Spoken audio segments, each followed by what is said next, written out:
Hello viewers, I doctor S K Lal welcome you all in my YouTube channel. मेरे YouTube channel में आपका बहुत बहुत स्वागत है। अगर आप इस चैनल पर नए हैं तो चैनल को लाइक, शेयर और सब्सक्राइब कर लें ताकि विविध विषयों से संबंधित जो वीडियो मैं इस पर डालते रहता हूं उसका नोटिफिकेशन आप तक आसानी से पहुंचे। आज हम आपके लिए लेकर के आए हैं carbon resistors, colour code for carbon resistors. तो इसमें हम लोग देखेंगे कि कार्बन रजिस्टर्स क्या होता है। तो सबसे पहले हम समझते हैं कि commercial resistors are of two major types. जो व्यावसायिक रजिस्टर्स होता है वो मुख्यतः दो तरह का होता है। एक होता है वायर बाउंडेड रजिस्टर्स। एक होता है हमारा वायर बाउंडेड रजिस्टर्स, मतलब तार लपेटा हुआ जो रजिस्टर्स होता है। अब इसको कैसे बनाते हैं, तो वायर बाउंडेड रजिस्टर्स को हम कैसे बनाते हैं उसको हम लोग थोड़ा सा देख लेते हैं। These are made by winding the wire of an alloy like manganin, constantan और nichrome on an insulating base. Insulating base पर जो है मैंगनीन, कांस्टेंटन और नाइक्रोम वायर को लपेट करके हम इसको बनाते हैं। These alloys are relatively insensitive to temperature. ये टेम्परेचर के प्रति इनसेंजिटिव होता है और but inconveniently large length is required for making a high resistance. और बहुत बड़े आकार के कारण इसको ले जाना कहीं पर वो असुविधाजनक होता है, व्यवहार करने में बहुत ही असुविधाजनक हो जाता है। तो इस तरह से जो इसका प्रयोग उतना ज़्यादा पॉपुलर नहीं हुआ। तो दूसरा होता है हमारा कार्बन रजिस्टर्स। अब इसके बारे में चर्चा हम करते हैं, बहुत इम्पोर्टेंट भी है और मतलब पूछता भी है एग्जामिनेशन पॉइंट ऑफ व्यू से। तो हम लोगों ने सीखा कि the commercial resistors are of two major types. दो तरह के होते हैं कॉमर्शियल रजिस्टर्स। एक होता है वायर बाउंडेड रजिस्टर्स, जिसको हम कहते हैं this are made by winding the wire of an alloy like manganin, constantan और nichrome on an insulating base. These alloys are relatively insensitive to temperature, but inconveniently large length is required for making a high resistance। बहुत बड़े size की आवश्यकता होगी जो कि व्यवहारिक रूप से बहुत सुविधाजनक नहीं हो पाएगा। दूसरा है हमारा carbon resistors. They are made from mixture of carbon black, clay and resin binder.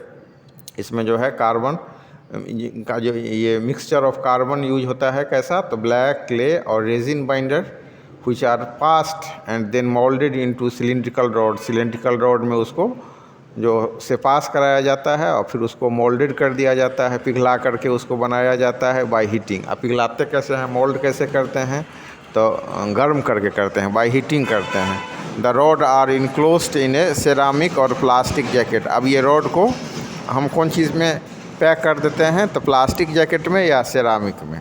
The carbon registers are widely used in electronic circuit of radio receivers, amplifiers, etc. They have the following advantage: they can be made with resistance value ranging from few ohms to several millions ohm।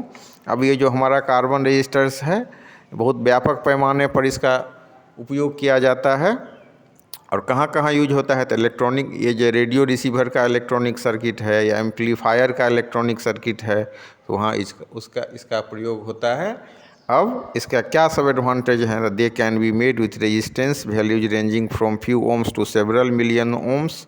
इसका जो range होता है so few ओम से लेकर के several million ohms तक होता है। मैंने कम सम से लेकर के लाखों, मैंने एक मतलब मिलियन मतलब 10 लाख, तो क्या 10 लाख तक हो सकता है, 20 लाख 30 लाख के रेंज का हो सकता है। They are quite cheap and compact. ये सस्ता भी होता है और कम्पैक्ट साइज भी इसका छोटा होता है। They are good enough for many purposes. बहुत सारे उद्देश्य के लिए बहुत ही अच्छा होता है। अब हम चर्चा करते हैं कॉलर कोड फॉर रजिस्टर्स। जो रेजिस्टेंस होता है उस पर उसका वैल्यू नहीं लिखा हुआ होता है, तो रेजिस्टेंस का मात्रक होता है, यूनिट होता है ओम।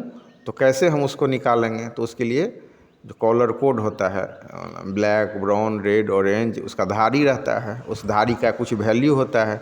तो उस धारी को हम देख करके हम निकाल सकते हैं। तो देखते हैं कि हम 3 या 4 धारी होगा रेजिस्टेंस पर, तो फर्स्ट जो धारी होगा उसको बोलेंगे फर्स्ट सिग्निफिकेंट फिगर, दूसरा होगा तो सेकेंड सिग्निफिकेंट फिगर, तीसरा होगा तो डेसिमल मल्टीप्लायर और चौथा होगा तो टॉलरेंस। तो इस तरह से हम उसको समझ सकते हैं। इसको समझ लेने के बाद अब हम देखेंगे कि कैसे उसको मतलब ये करते हैं।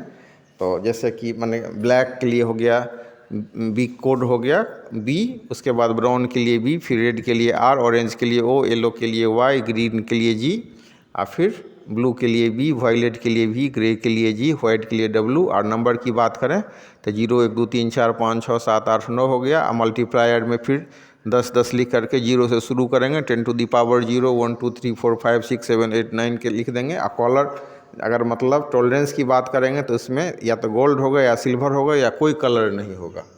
तो इस तरह से गोल्ड के लिए होगा 5%, सिल्वर के लिए होगा 10%, और नो कोई कलर नहीं होगा तो 20%।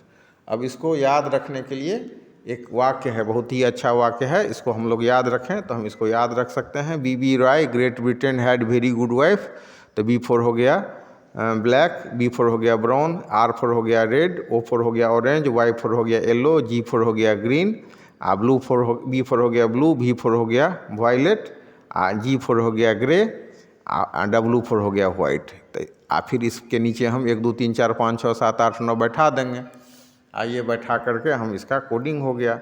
अब इसमें जो 3 गो जो धारी रहता है तो पहला जो धारी होगा तो वो हो जाएगा first significant figure, second significant figure, तीसरा डेसिमल मल्टीप्लायर और चौथा टॉलरेंस।